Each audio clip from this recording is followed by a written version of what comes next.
আমাদের সমাজে কিছু মানুষ কোরবানি দেয় মানুষকে দেখানোর জন্য।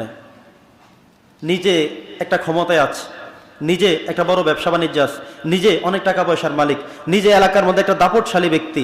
উনি চিন্তা করেন আমি সবচেয়ে বড় গরু কিনবো, দাম আছে 1.5 লাখ, কিনে ফেলে 2.5 লাখ। বাবা যে ঘুরে ঘুরে দেখায় মালা লাগিয়ে যে এটা আমার গরু, এটা অমুকের গরু, এটা অমুকের কোরবানির গরু। এটা করতে আল্লাহ তাআলা নিষেধ করেছেন। আল্লাহ তাআলা পরীক্ষা করবেন আপনার কলিজাটা, কলিজার মধ্যে আছে কি। কিন্তু আপনি গরু দেখান কেন? আপনি ছাগল কিনেছেন 35,000 টাকা দিয়ে, সেটা রাস্তায় ঘুরান কেন? না, এটা করবেন না। এতে আপনার যে ইমান একটা যে তাজাল্লি ছিল, নূর ছিল, সেটা নষ্ট হয়ে যাবে। কোরবানি দিবেন শুধুমাত্র একজনকে খুশি করতে, তিনি কে? আল্লাহ তাআলা। পশু যাই কিনবেন মোটামুটি নিজের সাধ্যের মধ্যে ক্রয় করবেন, সাধ্যের মধ্যে এটাকে রাখবেন। নাম ফুটানোর জন্য, মানুষকে দেখাবার জন্য এটা করবেন না, কারণ এখানে আল্লাহ নির্দেশ রয়েছে। আল্লাহ বলছেন লান ইয়ালানাল্লাহা লুহুমুহা ওয়ালা দিমাউহা, আমি গোশতের দিকে রক্তের দিকে তাকাই না। ওয়ালাকিন ইয়ানালুহুত তাকওয়া মিনকুম, আমি তোমাদের তাকওয়াটা শুধু পরীক্ষা করি, কলিজাটার দিকে শুধু লক্ষ্য করি। তোমার ভিতরটা কি বলে? তোমার ভিতরটা কি আল্লাহর কথা বলে নাকি গোশতের কথা বলে? তুমি কি আরেকজনের সাথে কথা বলো, আরে আমি আমার গোশতের মতো কারো গোশত হয় নাই, এটা বলা দরকার নাই। কোরবানির গোশত নিয়ে কোনো কম্পেয়ার করবেন না। কত টাকা দিলেন, কত কেজি পেলেন, এটা একবারও চিন্তা করবেন না, একবারও মাথায় আনবেন না। কারণ কোরবানি হলো আত্মত্যাগ। কোরবানি অর্থ কি বলেন না সবাই? কোরবানি মানে কি? আত্মত্যাগ করা, বিসর্জন দেওয়া, উৎসর্গ করা। তো উৎসর্গ করা জিনিস নিয়ে আপনি হিসাব মিলাবেন কেন? উৎসর্গের বিষয় নিয়ে আপনি লাভ লোকসান হিসাব মিলাবেন কেন? একবারও করবেন না। কোরবানি গরু পশু ক্রয় করেছেন, আনবেন, জবাই করবেন, 3টা ভাগ করে ফেলবেন, একটা গরিব মিসকিনদেরকে সাথে সাথে দিয়ে ফেলবেন।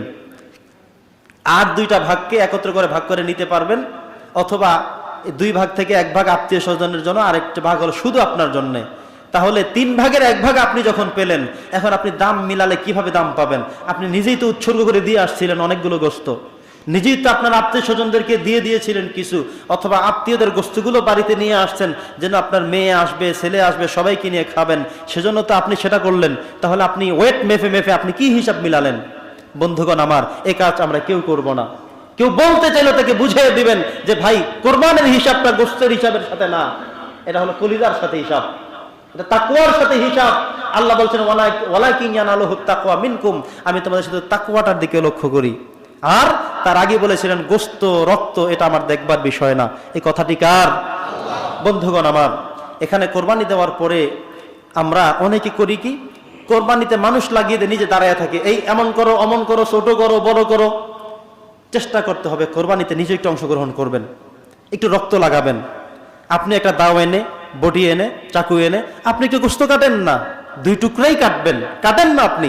এটা বিসর্জন, আত্মত্যাগ। প্রমাণ কিসের? আপনি শাহেনশাহ মানুষ দাঁড়ায় থাকবেন, অর্ডার করতে থাকবেন, এইটার নাম কোরবানি না। আপনি কোরবানিতে নিজে অংশগ্রহণ করেন। এজন্যই আপনাকে 1 দিন দেওয়া হয়নি, 3 দিন দেওয়া হয়েছে। প্রথম দিন খুব ব্যস্ত, দিয়েন না এই দিন। এরপরের দিন ফ্রি আছেন, সেই দিন দেন। মানুষ 2 জন নেন, 4 জন নেন, যেই কজন অংশগ্রহণ করেছে 7 নামে, 5 নামে, 4 নামে, 3 নামে, তাদেরকেও রাখেন।